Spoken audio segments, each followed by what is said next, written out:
talked a little bit about the Great Firewall. We talked a little bit about, I guess we didn't really say it explicitly, but yeah, there's a lot of surveillance as well. There's like one camera for every two people.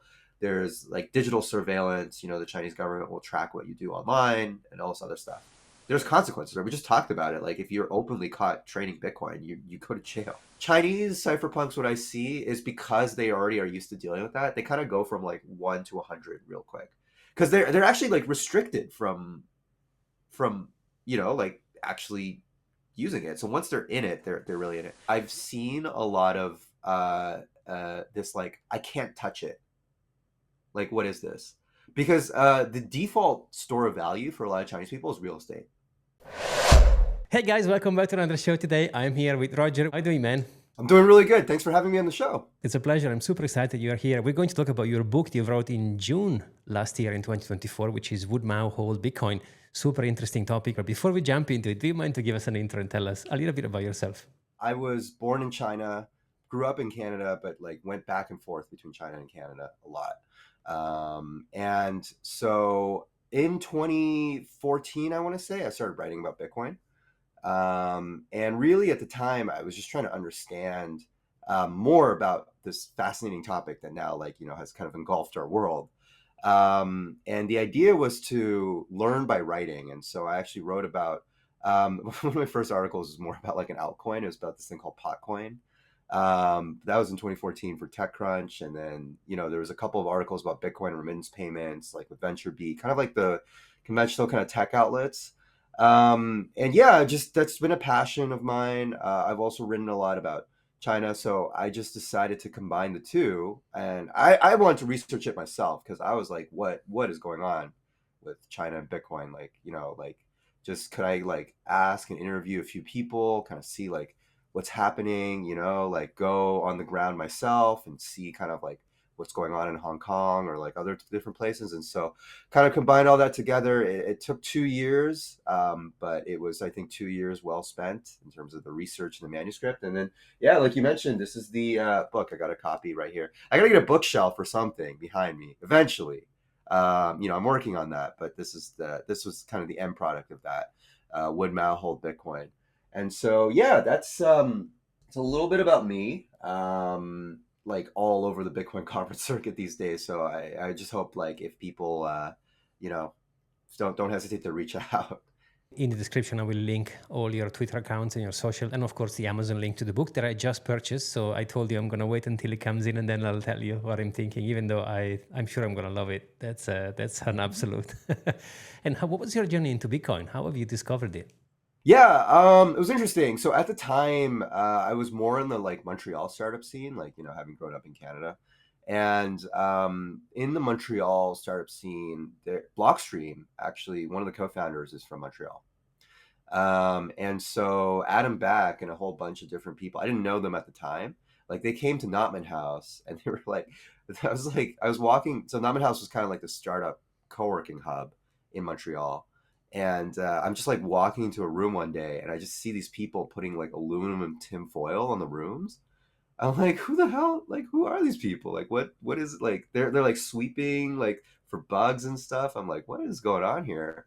So I started talking to some people. They're like, oh no, that's like Blockstream. That's like Adam Back. That's like and then I'd been vaguely aware of Bitcoin, but there were like a couple of things that kind of came out. Like there was a Bitcoin embassy in Montreal, and then a few of my friends at the time, well, I should say acquaintances, I guess, but they like decided to build one of the first altcoins. This is like in 2014. I think it was shortly after like Litecoin came out, right? So even back in the day, that was kind of, like there wasn't really outs. I mean, now we live in this world where it's like, oh my God, there's like Solana meme coins, there's like ETH, whatever. But back in the day, there was like just a few like kind of like chains. And so I started writing about that. And then it took me a while to really deepen myself into the Bitcoin community, the ethos. I've just been writing about it for so long at this point. So got a perch at Forbes, I think in 2018, and then yeah, just wrote a lot about Bitcoin. I wrote about Bitcoin with what was happening in Hong Kong. I wrote about Bitcoin with like just the general inflation kind of stuff. I think one of my most popular articles was when the Federal Reserve was lowering rates because I have an economics background. Actually, I forgot to maybe mention that, but I did economics at McGill, and so a lot of my Forbes articles were kind of like explaining like economic concepts, like macro concepts, like what happens when a central bank is trying to lower their rate below zero, which is essentially kind of what happened. It's called a liquidity trap. But anyways, like basically like explaining that and then explaining how like Bitcoin related to that. So I was just like diving into that rabbit hole more and more. And then I have to say, I have to give shout out. So now I'm currently mostly in Vancouver, I would say. And the Vancouver community has been like really interesting. And I actually highly encourage everybody. We just had a meetup yesterday with the mayor. So the mayor was out there. He's talking about how like they want to put Bitcoin in the balance sheet for Vancouver and stuff like that. We do have, I believe, the most merchants who take Bitcoin in all of North America. Yeah, little known fact. You would think it would be like Nashville or Austin or somewhere else, but if you look on BTC Map, it is well, I mean, technically El Salvador is part of North America, so let me just say like the United States and Canada, let's say. Vancouver is number one in terms of merchant adoption. I believe we have about 200 or 250 merchants. Not just like, not just your average, I mean, there's like all kinds of different businesses. There's like a tanning salon, there's like restaurants. And so that's been very cool. And the community has built itself really well. So I've really, especially in the last few years, like really gotten into the community. And then last year, because I wrote the book, that was actually my first year. So I've always been like kind of like a virtual, I don't know, I don't want to say presence, but always like virtually involved. Like with Bitcoin, I was part of, I don't know if you remember, Mauricio, like the clubhouse rooms, like I way do, yeah, I back. remember. Yeah, yeah. So they had a Bitcoin club, and I was kind of one of the early members back in the day. Because I joined Clubhouse pretty early, and so I was talking a lot about Bitcoin on there, and then also like writing about it for Forbes, and just kind of taking some of the topics. And but I never went to like really physical stuff, except for in Vancouver. Like Vancouver has like a really healthy meetup community. And then last year, because of the book, I just did it. Basically, took, I don't know, like the conference scene had been developing so much, but like basically did like a conference pretty much every month, sometimes two every month. And then I definitely caught up, I think, a little bit on went to like all the major ones, right? Like for example, Bitcoin, the Africa Bitcoin conference, that was really cool to see, like the one in Kenya. The main, like the Bitcoin 2024 Nashville, Bitcoin Amsterdam, and like all the other different conferences. And looking forward to going to like BTC Prague this year. So yeah, that's me. That's kind of like diving into Bitcoin, and I find that like with each phase of it, it's been like a little bit different. Like at the beginning, I was really looking at it really as like so what really appealed to me is I've always been, and I've just been really honest about this, and you can see this in all my Forbes writings. Like I've just always struggled with like I studied economics, but I think everything in economics is wrong. Like the way that's taught, like it's just precisely wrong. Like as an economist, you just like learn all these frameworks and tools, and they don't really actually map to the world that well because a lot of economists are academics. They're not actually out in the wild and getting that kind of data and information. And this, I think, is why economists just don't really understand Bitcoin at all. There's this survey I remember reading of like how many economists like don't understand Bitcoin. I think it was like there's a bunch of Nobel Prize winning economists, all this other stuff. It's like 61% of them don't understand, or some, I don't, I'm not giving you exact numbers there, but like a high percentage of them like just had absolutely no idea about Bitcoin. Just Bitcoin is the best financial asset, risk return adjusted in the last decade. It's like, how do you study economics and like not understand anything about Bitcoin? But at the beginning, it was really more about understanding kind of like Bitcoin's relationship with the state. I think that's what really drove me first, and really like trying to understand like, hey, is this something that can help moderate away from just like all the excess and BS that you see, with all the runaway money printing and taxes being so high and everything like that. That was kind of like my first phase, but as I've gotten more and more kind of into it, and especially as I've gone around the world a little bit more and seen different Bitcoin communities like PubKey, and there's this place in London. You mentioned that you'd spent some time in London. called Cypherpunk House. So like these really cool spaces that are emerging as like physical community spaces, and going to El Salvador as well. Like, so it's been really cool. And so now I find it kind of like, I started it really like studying it from a like very 1,000 feet up, and now kind of like what I find is like being more in community, and actually like meeting people and meeting Bitcoiners, and that's always interesting. Adam Back, I had the pleasure in talking to him and meeting him in Amsterdam. Such a cool guy to mention because you talked about him as well. It's very nice, and also it gives you confidence, especially when you are in a bear market. So Yeah, yeah. I mean, we're in an interesting spot right now where it's kind of been like a little bit flat, but like people, it might be explosive after, like, who knows? Like, yeah, yeah. Yeah, maybe if I tell the Adam story enough times, he'll yeah, because I've met him a few times, I think, but I doubt he like remembers me or anything. But like, I guess if I mention the story enough times on like enough podcasts, like maybe eventually that'll break through. you mentioned the market now. I mean, do you think we are still in those 4 year cycles? Are you expecting Bitcoin to top in 2025? Are we going into a super cycle? What do you think, man? Yeah, there's a lot of wildness that's happening. Like what I've been focusing on and trying to write and give perspective on, because I think there's a lot of people who have perspective on the market, and quite frankly, like people who follow it like, every day and kind of thing, are in it, whether they're trading or investing or whether, I don't know. Like there's like a lot of people who have covered the market in a lot of different ways, right? Like in terms of technical analysis, and then, looking at the macro and looking at other things. What I try to bring, in some of my writing and in the book and in other places, is just another perspective of, kind of information. So, for example, the interplay between like China and Bitcoin, and I've been doing a little bit more research into India actually, and Thailand, because I also think, just yeah, we also forget sometimes, Asia is not just China, and there are some really large countries. I think like sometimes we might even struggle with scale on that. I don't know if you've ever seen this before, but there's like a draw a circle that has like, I think 5% of the world's population or 10% of the world's population. You can literally draw like tiny circles in Asia, right? Like there's entire countries. The world's largest Muslim country is Indonesia. Like people forget like just the scale in terms of Asia and the people. So there's a lot of interesting developments that are just happening. I wouldn't say not just in China, but like in that part of the world that gets underreported on. I try not to be like someone who is like, hey, I definitely think this is going to happen, or I think that we're going to reach a top at like this moment precisely. Um, I'm not. I think that's above my pay grade. But I try to bring like, here's like some facts that people may or may not know. One thing I fixated a lot on is like the Chinese economy right now is like kind of so-so. It's so-so. Like it's not doing like super super well right now. And one of the consequences of that is we are seeing in some of the stats that Chinese people are buying more Bitcoin. I mean, they're buying a lot of everything. They're buying, government debt.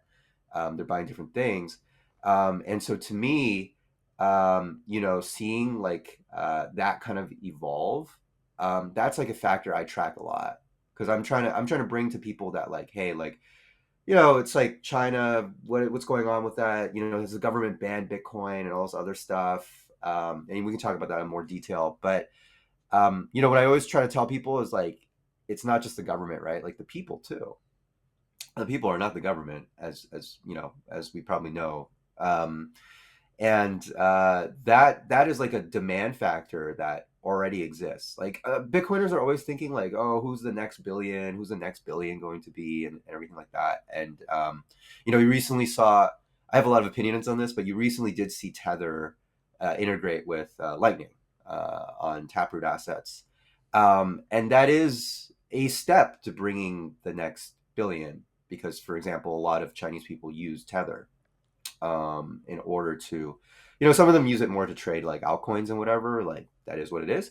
But some people use it as a way to get in, and like understand kind of what's happening. And what I always try to tell people is like there's a drive for certain Chinese people, because China has a lot of strict capital controls. So you're only they kind of relax it a little bit, but like technically for most people, they're only allowed to, if you are a Chinese citizen, uh, you or a Chinese person on a work visa kind of ish situation. There's like different situations. But anyways, like generally you're only allowed to get $50,000 USD of foreign currency per year. There are some ways that there are exemptions for that. And the exemptions actually like help drive some of the world economy, which I find really interesting. Like for example, people are always talking about like, oh, like wow, I just went to like the airport and I saw like Chinese people buy up the Louis Vuitton store. There's like a bunch of like Louis Vuitton bags, and I want to say that's like a phenomenon of these capital controls we're talking about because one of the rare exemptions you can have is you can go petition the Chinese government and you can say like, hey, I need more than 50,000 USD in foreign currency because I'm going to Australia or I'm going to whatever country for like I don't know maybe like 2 or 3 months, and I just need more foreign currency in order for me to do like my tourism stuff, right? And you know that might get translated into like luxury handbags or like whatever, but that's kind of part of it. And so what I want to tell people that they might have missed is that like China's always been a pretty big part of the buying decision, not just like the government will do whatever the government does. The government has some seized Bitcoin that it's been selling slowly. I think it stopped selling the Bitcoin that it seized from Plus Token. There was like this kind of like altcoin kind of thing. But people, Chinese people, seem to be buying more and more. The volume recorded by over-the-counter trading desks, which are kind of like the private, trading desks, are increasing. Of course, we had the Hong Kong spot ETF as well. In short, mainland Chinese are banned from investing in those. But a lot of the managers of these kind of like spot ETFs are the Hong Kong subsidiaries of large Chinese asset managers. So, for example, several are just offhand, just because I have them memorized, like Bosera, which is one of the largest kind of, I think they're top 15 or top 10 Chinese asset managers, is the one behind Hashkey's, the Hashkey, I forget exactly which ETF it is, but the one that partnered with Hashkey. So my point being that Chinese institutions and Chinese people, I've talked to like multiple people who have worked at exchanges. They're like, oh yeah, we have this like mystery force that keeps on buying like a ton of Bitcoin. We don't know who they are. Obviously, it's Chinese people. You just like, they're just using VPNs or something, right? So, Chinese people and Chinese institutions are here, and that's been really interesting to see. And they will have an effect, and especially I think if Tether. Now, I'm not the biggest fan of Tether. I'm just going to straight out say that, because I just prefer Bitcoin for a number of different reasons. Tether, at the end of the day, is still a company, right? That can decide to, not give you back. I'm not saying they will. I'm not saying, but I'm just saying that they are a company. Bitcoin is not a company, and I think that's one of the reasons that makes Bitcoin so unique and so strong, right? But I think that Tether, being able to send USDT over Lightning at like very competitive fee rates. Like I think like the Lightning average, for at least me, I don't know about the network, it's like 0.3 or 0.2% sometimes, right? So it's a very competitive fee rate. And so I think that's going to bring even more activity. So yeah, like does that cause a top? Does that not? I think what I'm trying to say is that there's constant demand from that side of the world. And the more that there is like integration, like Bitcoin might have found its next billion in just integrating that the tether aspect. And I think that's going to be significantly bullish, whether that peaks out in like 2025. The other thing I will say is like, people talk back and forth about the Chinese government, how it will respond to the Trump administration, how other countries, because obviously China, India, these different countries are a big part of the conversation around global game theory, right? Like the idea of like, well, if the US buys a significant reserve, what's going to happen? And in the region, there's an interesting player, which is Bhutan. Bhutan has mined quite a bit of Bitcoin and been able to do that. I would be personally surprised if the Chinese government got involved. But I also don't think they're going to do stuff that will, because like a couple of the bull cycles we've had in the past, especially like this especially happened in 2021. Like it got rained on because the Chinese government, you know, did a whole bunch of restrictions and stuff like that. And you're like, well, is that going to happen again? I don't really think so. They've gone probably as far as they want to go. And now there's like a little bit of pushback. So there was a former vice minister of finance that basically said like, hey, maybe we made a mistake on the cryptocurrency bans. Maybe we made a mistake on the exchanges ban. And you saw a Hong Kong professor actually write an op-ed that said like, hey, like maybe China the country should mine Bitcoin. Like it was a mistake to ban Bitcoin mining. So there seems to be more, the spirit seems to be more like uh, favorable. Like it doesn't mean the Chinese government, I think, is going to decide. And I also don't actually think that would be great for Bitcoin, by the way. Like I get asked that too. Like if the Chinese government just started mining it, I actually think that could be quite dangerous at the moment we're in, because Bitmain is still a Chinese incorporated company. They have moved a lot of their manufacturing away from China, but there is like some mining centralization, right? There's Bitmain, there's like the associated mining pool. So we're kind of at this weird moment. And then if a country like China like joined actually in any significant way, China is by far and away the largest producer of electricity in the world when it comes to different countries. And I've talked with a lot of different people who are working on decentralizing like the hash rate, and hats off to them, right? Like Econo Alchemist, the BitAxe project, and stuff like that. I think it's very cool to explore. But yeah, like the general point there is that the Chinese people, Chinese institutions seem interested, and there's not really anything the Chinese government will do, I think, to like restrict that even further than they have. Now they have arrested people for like trading tether and stuff like that has happened already. I don't think they're going to go. It would surprise me if they would go much further than that. It would also surprise me if they actively supported. All this to say that from this side of the world, there's quite a few bullish signals. I don't know ultimately what will happen with the states, but I think that if price spikes up because, let's say, for example, there's a Bitcoin reserve, and people that are more focused on this have done the math on that, right? It's just like basically like available supply, how much is actually available on exchanges, how much could theoretically like a US buy of like 900,000 Bitcoin, how would that affect the markets? Well, we would exponentiate it, right? Because the available supply would be soaked up all at once. And then it's like, how would other people react? And I guess what I'm really saying with this is that the country itself in China is not going to stop, I don't think, its people from doing more than it already has in terms of the restrictions. And the people and institutions that are kind of like waiting on the side, similar to their counterparts in the West, are going to bottoms up buy a lot of Bitcoin. They have been buying a lot of Bitcoin, and they will buy more. And so I think this, if there is a Bitcoin reserve or something like that, I can talk about my opinions on that too. But like at least when it comes to price, I think it will get frothy. And part of the reason for why it will get frothy is because of, again, not legal or financial advice, but the Chinese, and the Asian contribution can't be missed. My experience in China, I spent a few years of there, which I loved, by the way. And of course, they have the Chinese firewall.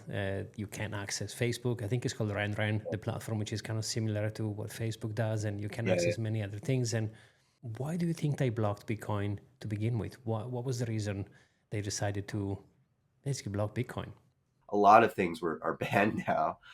So we were talking a little bit off screen about like the fact that now in China you can't even use LinkedIn. Like imagine, right? Like LinkedIn is like what do people talk about on LinkedIn? It's just like I got a new job or something. And so that, yeah, so the Great Firewall is definitely present, and it's definitely there. Bitcoin. Well, let me first actually explain a little bit like what that means, because people have always been like China bans Bitcoin, and you're like, well, what does that actually mean? um, right now, the current state of play is that China has an exchanges ban, so you can't publicly trade renminbi for Bitcoin or Tether. And so if renminbi is like the Chinese currency, the yuan. I mean, some people might know it as the thing with that is that once you are trading, you basically, it's a gray zone. Like you're either trading on exchanges, but you're not putting that you're mainland Chinese. You're trading. You may be trading on like I have an article that's coming out of like how people are buying Bitcoin in China these days. That should be coming out either this month or next month. But like for example, you're probably working with more like OTC desks. Some people have talked about peer-to-peer trade. Like it's impossible to really tangify how much of that is happening, but I think some of that is happening where people are meeting in laundromats or like old internet cafes. Certainly, I will say that there doesn't seem to be like public meetups anymore. Like I was trying to get in touch with like the guy who organized the Bitcoin Beijing meetups, and I don't think he's running them anymore. Is my sense, at least from the meetup pages and stuff. So I don't think there's like active, but I've heard from a few people that like there's like like not secret, but like there's people who will just gather and talk about crypto and Bitcoin. And then, Bitcoiners join those conversations. So those are still are happening in China, and there's like peer-to-peer trade and stuff like that too. But like publicly, if like you are caught trading Tether for yen, they can prove it that you did that, right? For example, local banking records, then yeah, people have gone to jail for that. The other thing is that there is kind of like a mining moratorium that essentially became a ban. It was a little bit so what happened is that there was a senior Chinese official who was, I think, the most senior to actually publicly comment on Bitcoin. So, for example, Xi Jinping, I don't think has made a public statement about Bitcoin itself. He's talked a lot about blockchain, but he doesn't really talk about Bitcoin. And so the most senior person to have talked to it in a policy stance it was Liu He, who was also the economic advisor to Xi Jinping, especially on the U.S. China kind of trade stuff. So if people remember back in the days with the U.S. China kind of like phase one, phase two deal, or whatever they called it, the Chinese negotiator was this gentleman called Liu He. So, anyways, fairly important figure in the Chinese economic establishment at the time. Um, so they kind of asked him because he was the chair of like this basically this financial stability committee, and he was and China had proposed like kind of like a moratorium on mining sites, and then during this meeting he was kind of like Bitcoin mining is bad for the whole of Chinese society, essentially he said. And then all the provinces kind of went around and said like they either put in restrictions, or Inner Mongolia had like a tip line, like they had like a, if you think your neighbors are like mining Bitcoin, like tell us, like kind of like a snitch line, I guess you could say. So yeah, no, things looked really bad, and so quite a few miners left. I think that's been really publicly reported, but like a few people left. They either went to, I think at the time, Kazakhstan, or like one of the stands, and then a few of them ended up in Texas, right? Texas, or just the states in general. As of now, what I know is that there is still some mining happening in China. It's less than what it was before. There's a lot of like public media reporting on mining in China that's like a little bit disinformation. Like the first one is sometimes people confuse the hash rate that is associated with Chinese mining pools, like Ampool, and they kind of just like report that like China controls whatever, it's like 45% or 50, but that those are mining pools. And actually, a lot of the mining pools now are banned from serving China-based IPs. That doesn't mean that they don't do that in other ways, right? Because people use proxies or VPNs. But what it does mean is like you can't 100% say that just because people are pointing stuff at Chinese associated mining pools that they are physically located in China. So that's kind of like the first thing. I think the best source that we had was the Cambridge kind of like CCAF study of like physical hash rate, because some of the mining pools basically provided like their own data on where the mining was coming from, right? Like IP addresses and stuff like that. And so if you track that data, it looks like mining went from like a certain percentage to like 0% and then kind of went like halfway through. And that's not really what happened. Basically, what happened is like for a week, like a few people shut off their miners, and like they were a little bit like not sure what was happening. But also, um, for Chinese miners, like they would continue mining. They just mine in a different way. Like they would just use proxies and stuff like that, and it took a while to pick up. So there is still mining in Bitcoin, but there are quite a few laws in the book, that make it kind of scary to mine in Bitcoin. So a few of the miners left just based off of that. But what I've noticed is like like people have sent me screenshots of like people are selling ASIC miners in Shenzhen. Like if you look at like Bitmain and their conferences, I think they relocated for a bit to like Dubai or something for their conferences. Now they're kind of sneaking back into Hong Kong. So like maybe they'll get, because I remember talking to people like some miners about it, and they're like they miss the going to mainland China for the conferences, because there used to be like quite a like all the mining conferences used to happen in mainland, basically. And quite a few of the mining OGs. It's kind of interesting because I know we were talking, and maybe your listeners know about this hidden superpower of yours, but you can speak Mandarin like pretty well, like decently well, like Yeah, yeah, I've like, forgot most of it, but yeah, I can. I was able to handle a conversation, and it's been too long, so I'm losing all of it sadly. Because if you don't keep it up, it fades away, right? well, the OG miners always surprise me. Like people come up to me in conferences and just start speaking, banging out fluent Mandarin, right? Because like back in the day with mining, it was so funny. Like someone was explaining this to me. It's just like, yeah, like all the documentation's in Mandarin. Like Bitmain didn't care enough to like actually translate it into like English or anything. So you're just like and then all the like documentation on like how to run a site and everything like that was all in Mandarin. Like no one translated it into English. So then they were like, oh, I guess I have to learn Mandarin now. And a few of them, like they went to China and they learned Mandarin. So, anyways, that's kind of like what happened with mining. And the other thing that happened in 2021, which is kind of the second wave of bans, is they did get like law enforcement involved. Because at the beginning it was more like technical regulatory notices. Like so, for example, like the People's Bank of China in 2013 like sent a notice telling banks not to deal in Bitcoin, right? But 2021 is when stuff got a little bit more serious, and we have seen. I wrote about it. So I have this site called ChinaBitcoinBook.com, and so I actually wrote in details some of the police reports of people who have been arrested for trading like Tether or Bitcoin and stuff like that. So they did get law enforcement involved in 2021. That was also a pretty big development because previously it was more like a civil affair. But one thing people should know, again, earlier in this conversation about being bullish about Bitcoin, is that owning Bitcoin is not illegal in China.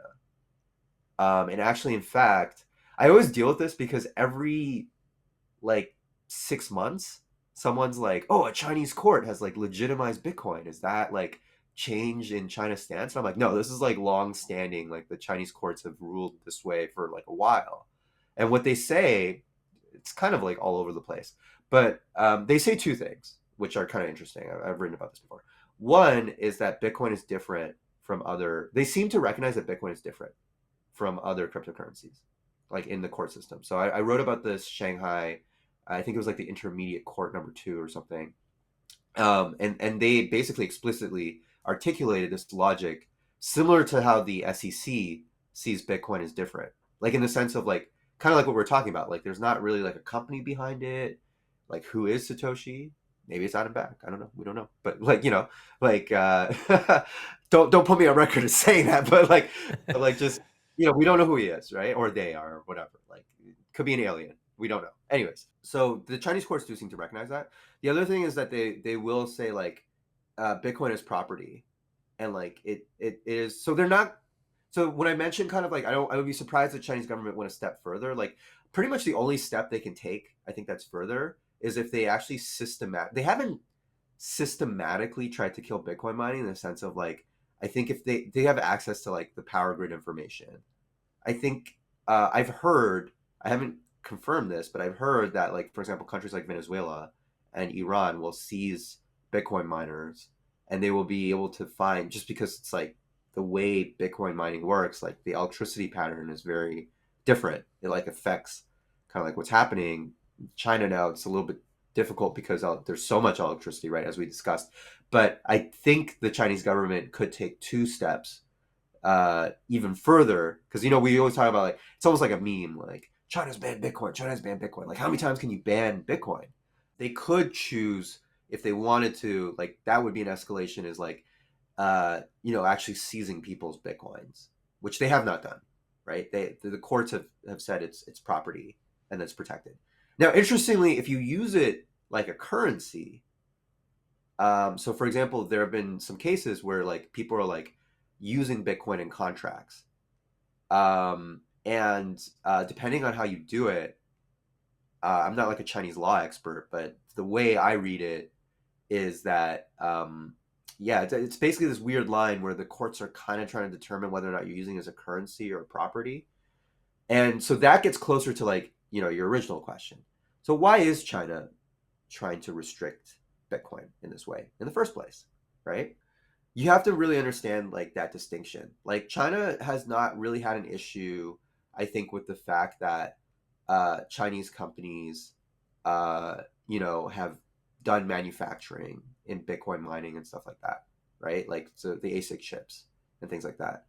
I don't really think China has had a huge issue with people owning Bitcoin.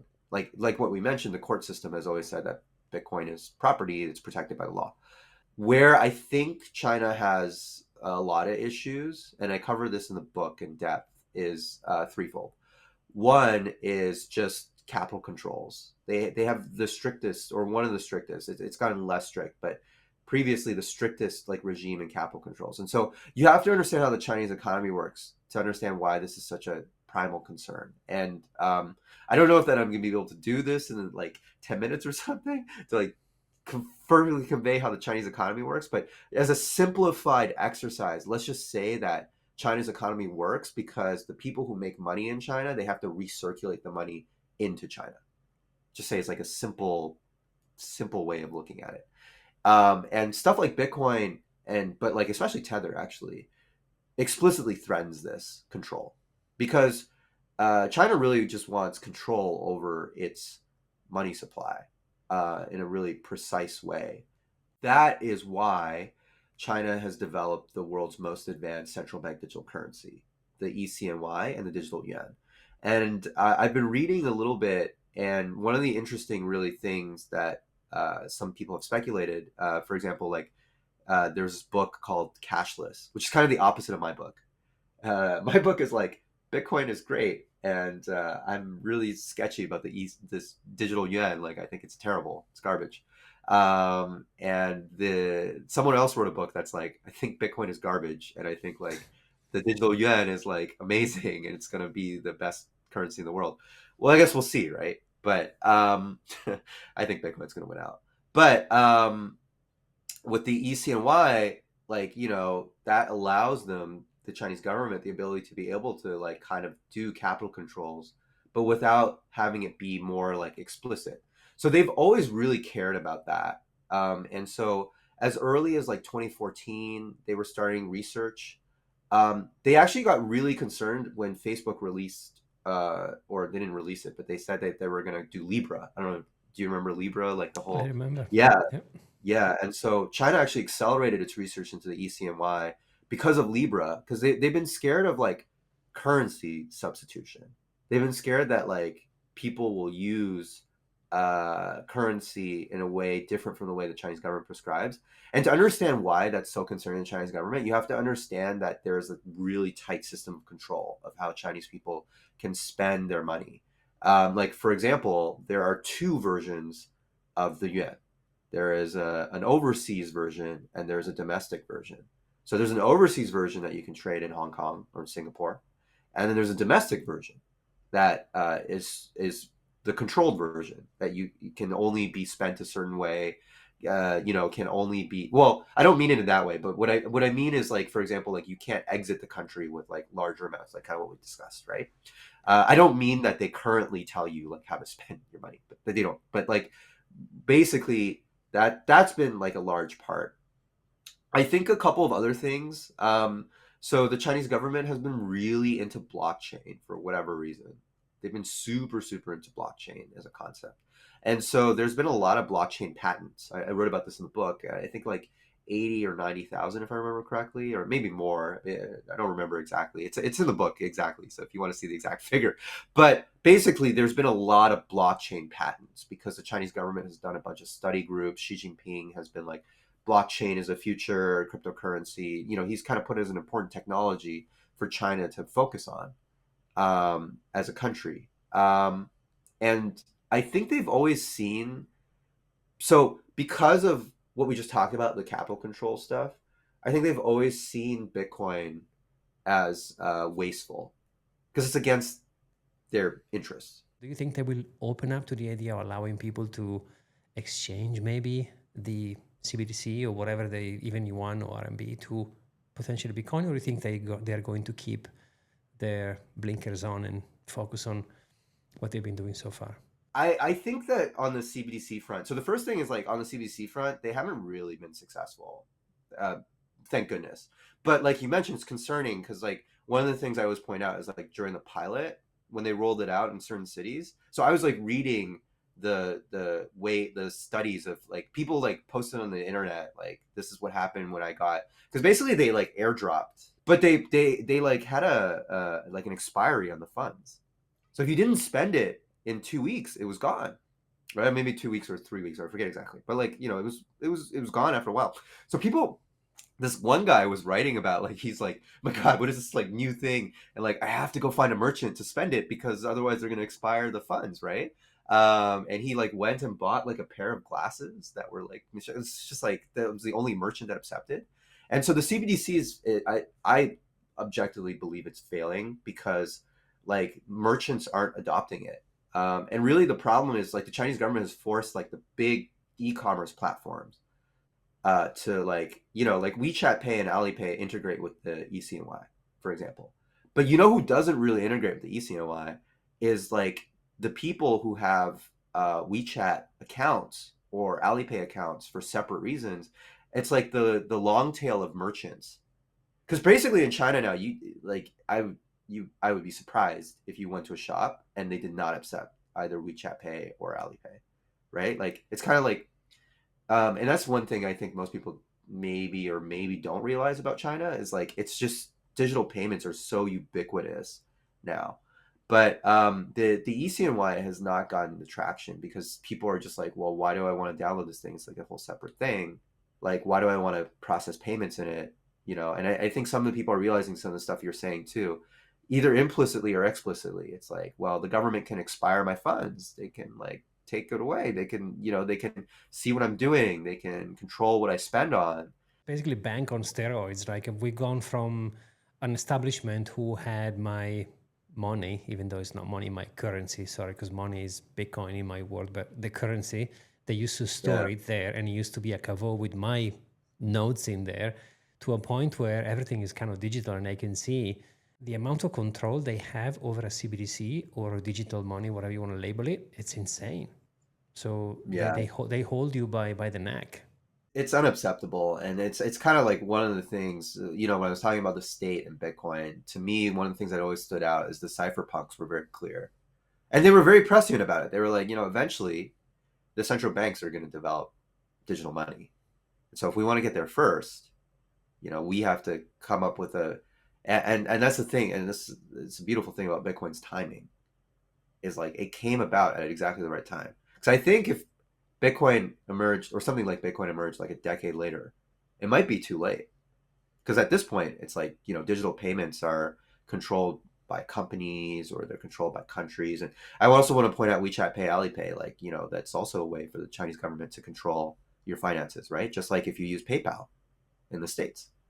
Um, so I think the timing of Bitcoin has just been so amazing for that to give us a real chance to really like get away from CBDCs and so yeah, like, but unfortunately I do think China and increasingly I've been researching India because India is actually really similar in interesting ways. I think they're both kind of driven by central bank bureaucrats. You see this in the EU a little bit too, where the EU wants to create the digital euro. So from central bankers, they have like 10-year, 20-year plans, whatever, right? Because they're not elected per se, and they're just kind of in there doing their thing, long term horizon, whatever, slowly slowly stealing from all of us year by year, you know. But the central bankers in China have been quite clear. You know, it's like the path is the digital yuan, and you know the way that they've regulated. I mean, that's kind of like why I wanted to flag the distinction between property and currency in the Chinese law, because this is exactly to address like the Chinese government wants people to use the ECNY. And it doesn't want people to use Bitcoin for sure. Like it doesn't like Bitcoin is out of its control. It can't, you know, like if you're a Chinese person, you're using Bitcoin, like yeah, maybe I can trace what you're doing, but it's hard, right? And I certainly can't stop you from doing what you're doing. Like you can just do peer to peer, you can do OTC, just kind of like what you mentioned. So I think that China is not going to significantly change that position. Like I think they're kind of on a path from the government's perspective where it's like, you know, we got to help the ECNY, the digital yuan, you know, grow as quickly as possible. And you see this in like the Chinese state media is always pumping up the ECNY, you know, and so it seems clear to me that like they're not going to deviate from that path. But you know, if they do, then I guess I have to re-release my book because that would be like that would be a huge shift just in the way they're thinking. And then that's the other thing too is like, God, like who knows what the Chinese party is thinking like at any given time. It's just like so hard to decipher sometimes. But anyways. Have you seen the clip of the? I think it was a Chinese journalist who says that who said something like, "If Bitcoin is gonna get adopted, we all gonna die." I think he has gone Oh yeah, viral. that was in like 20. Yeah, that was like in 24. Yeah, that was in a while ago. Yeah. So, It's yeah, I hilarious. don't think he was a journalist. I think he was like an economist, and he was just like a commentator, and he's just like, yeah, this is like deflation is what's going on? Like, yeah, and you know what's funny is now like China is going through deflation, right? Like there is, or I don't know, like I mean, this Chinese economic stats are all over the place. I reposted. I need to say you reposted now. It's not because it's Yeah, not Twitter anymore. I can't get around it. But I reposted yeah, a post this morning about China starting to print. Right. So yeah, they the, are. So, well, because the economy's doing bad, right? So they are trying to print their way out. I think that's very bullish for Bitcoin as well, because I think that you know one of the things um, and you know that I've been most happy with the book.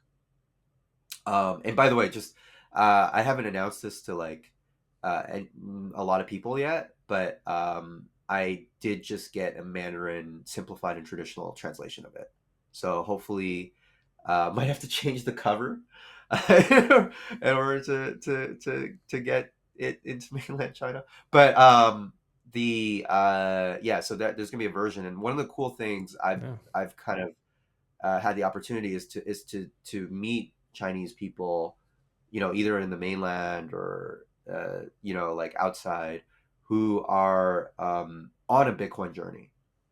You know, they're in different places. They're in very different places, um, and you know, just like seeing them, meeting them, like understanding that thought pattern. And there's two things that kind of come out of that. Like one is that I think Bitcoiners, you know, we talk about the conferences, and the conferences are a great opportunity to like talk with one another. But I find that there's bubbles. And one very obvious bubble to me is that there's quite a few people who are Chinese who are using Bitcoin, um, but they don't really talk about it, and it's hard to talk with them about it because you know most of them are more comfortable just kind of like speaking amongst each other. So like for example, whenever you're at like a conference, you always see like Bitmain or MicroBT and like whatever, they bring their teams and stuff, but you know they don't really interact with like the broader ecosystem, right? So it's just interesting because like there's all these different mentalities about it, and one of the things I've been trying to, what's been really cool is there have been some people who are really advanced in their journey. Like I've met a lot of Chinese people who are like they just get it, and that's where it clicks for me. Where I'm like, you know, you live in a. We talked a little bit about the Great Firewall. We talked a little bit about. I guess we didn't really say it explicitly, but yeah, there's a lot of surveillance as well. There's like one camera for every two people. There's like digital surveillance. You know, the Chinese government will track what you do online and all this other stuff, right? Um, and I think if you live in that setting, first it's very different. Like Chinese people are tend to be close to the vest. Like I've seen like they refuse to talk about certain topics, even if they're 5,000 miles away from China, even if they're in North America or something, right? But there are a variety of views, and there were quite a few people that were quite advanced in their views. And I think one thing that helps is like it's almost like it's like the rose that grew out of concrete. Once you've grown past it, your like roots are so strong. So the people I've met who are Chinese and who are cypherpunks, like they're super rad because they grow up in like a context where it's like there's consequences. Right? We just talked about it. Like if you're openly caught trading Bitcoin, you go to jail. That doesn't happen to like too many people, but still, like the point is like there is It's a that different uh, environment. Yeah. different environment. Um, and so and people are like they get it right away because they're running around getting VPNs and just to get access and stuff like that. So they understand it and they're trying, yeah, and they get it. Like they're like, oh, Bitcoin is I'm 100% into Bitcoin. Like I got off of WeChat and Alipay. Like this is all just government surveillance tech. Like they get it. I meet some Bitcoiners and like Bitcoiners are all over the place, right? Like you but you have some Bitcoiners and I always like because we still live in a mostly fiat world, right? Like, so I'm not trying to judge. Like to me, I'm like, whatever your preferences are, like whatever.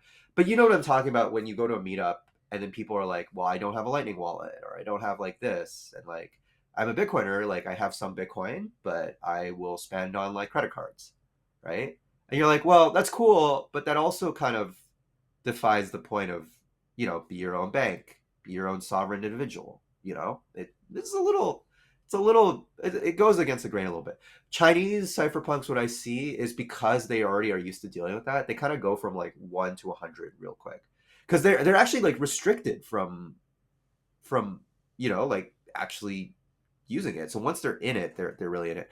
Yeah, the other thing is like just the traditional Chinese mentality. I think there is like so I mentioned like Chinese institutions, Chinese people are here, and they're definitely a big presence. But there's definitely some mental blocks that are like specific to Chinese people. I think when it comes to Bitcoin, one that I've seen pretty often is that yeah, I don't know if, like why this is the case. Like I have some theories as to why this is the case, but among Chinese people, the most I've seen a lot of this like I can't touch it.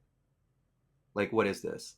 Because the default store of value for a lot of Chinese people is real estate.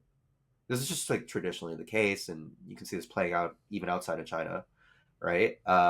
And so real estate is kind of seen as even stocks, like the Chinese stock market is not that developed. It's kind of rare for you to go and like actually like invest as a it's kind of more common as the years have gone on, but really like for most Chinese people who got their money in the 2000s and they're like 2000 or whatever, they're buying houses.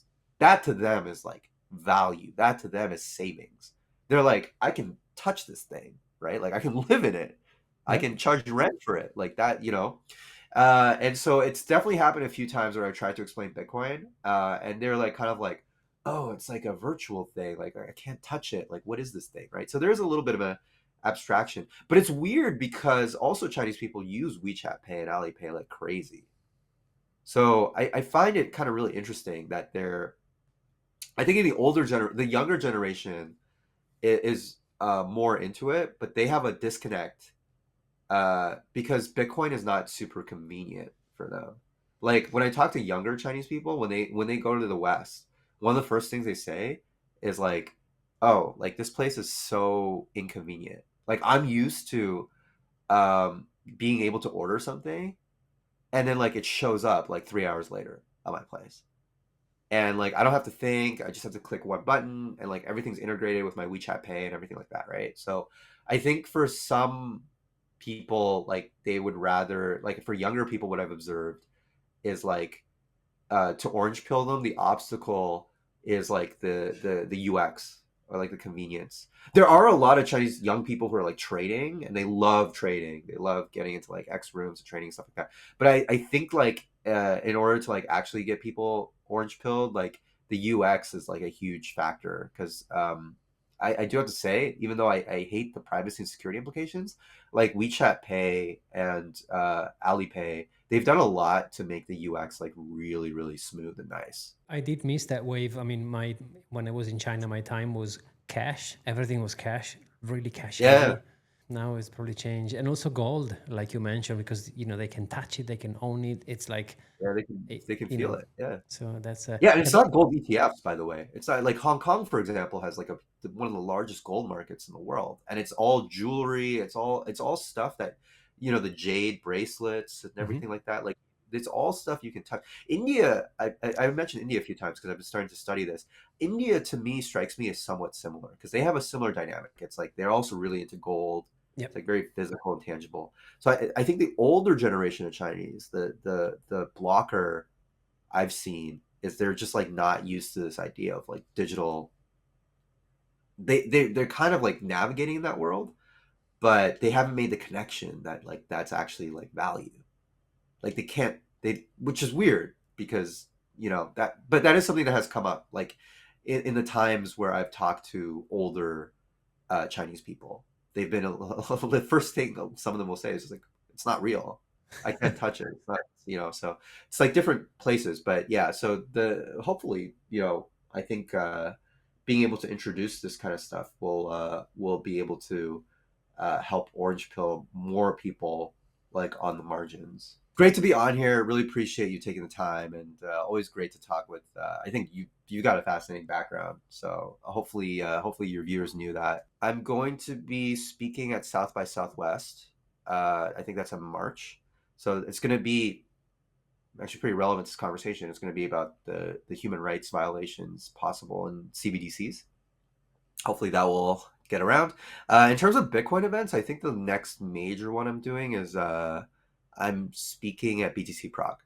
So that would probably be yeah. So for your European viewers, I think that's the big one that's on the horizon. But yeah, there's like a few. I think if you just find me on Nostr or X, I usually am pretty good at just posting like where I'm going to be at. There's like a few conferences in like North America, Vegas. I probably will end up if not speaking then attending. So I should be around for that as well. Fantastic. I'm looking forward to Vegas. We can have a little bit of a chat, help him brush up my Mandarin, have some cha. That'll be nice. Yeah, yeah, yeah. We can, yeah, like I can introduce you to some of the Chinese Bitcoiners too, man. That would be kind of cool. Because they sometimes they're a little bit inside their bubble.